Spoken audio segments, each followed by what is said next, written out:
ఇప్పుడే ఒక ఆర్టికల్ ఇప్పుడే ఒక న్యూస్ చూస్తున్నా పవన్ కళ్యాణ్ గారు అంటే కూర్చొని చదువుతున్నా సరే అవకాశం వచ్చింది మీడియాతో మాట్లాడే అవకాశం లేదు కాబట్టి మీకు మీ సమక్షంలో చెప్తున్నా కార్యకర్తలు పవన్ కళ్యాణ్ గారు కాంగ్రెస్ పార్టీ పాకిస్తాన్ కి సపోర్ట్ చేస్తే పాకిస్తాన్ పోమని చెప్పేటువంటి డైలాగ్ ఉంటుంది. పవన్ కళ్యాణ్ గారిని ఒకటి చెప్పదలుచుకున్నాను. పవన్ కళ్యాణ్ గారు మీరు డిప్యూటీ సరే మొట్టమొదటిసారి ఎమ్మెల్యే మీకు మంచి అవకాశం వచ్చి డిప్యూటీ సీఎం అయింది. ఇది సినిమా కాదు, స్క్రిప్ట్ రాసిస్తే చదువుకోని నువ్వు ఒక ఉప ముఖ్యమంత్రి అంటే ఒక స్థాయి ఇచ్చింది. స్థాయికి తగ్గట్టు మాట్లాడాలి. ఎవడో స్క్రిప్ట్ రాసిస్తే చదువు లేకపోతే ప్రధానమంత్రిని నువ్వు కృషి చేయాలనుకుంటే ఇంకేదైనా ప్లాట్ఫామ్ మీద పోయి రాజకీయాలు బంద్ చేసి సినిమా తీసి నంగనారావు తీసినట్టే రెండు సినిమాలు తీసి ఆయన ప్రసన్నం చేస్తాడు.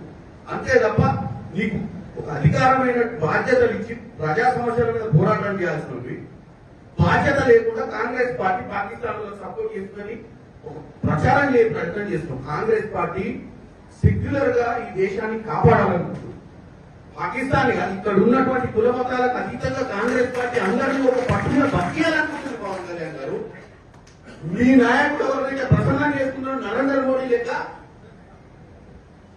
కుల మతాల మధ్యన చిచ్చు పెట్టే ప్రయత్నం చేస్తలేదు. నీకు వాస్తవంగా నిలదీసే నరేంద్ర మోడీ ఎన్ని రోజులైంది?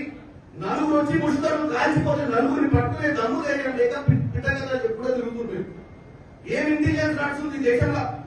నలుగురు వచ్చి మిట్ట మధ్యాహ్నం కూడా బౌండరీ మీద కూడా కాదు, ఓటర్ మీద కూడా కాదు, లోపలికి వచ్చి 100 కిలోమీటర్ల లోపలికి వచ్చి కాల్చిపోయిన నలుగురిని పట్టలే నువ్వు పిట్ట కథ చెప్తే నువ్వు ఆ పిట్ట కథలు నువ్వు విని మళ్ళీ కాంగ్రెస్ పార్టీని విషప్రచారం చేసే ప్రయత్నం చేయడం అనేది వాస్తవంగా ఆంధ్ర ప్రజలు నీలాంటి ఉప ముఖ్యమంత్రిగా ఎన్నుకునేందుకు వాళ్ళ క్షేమియాలి.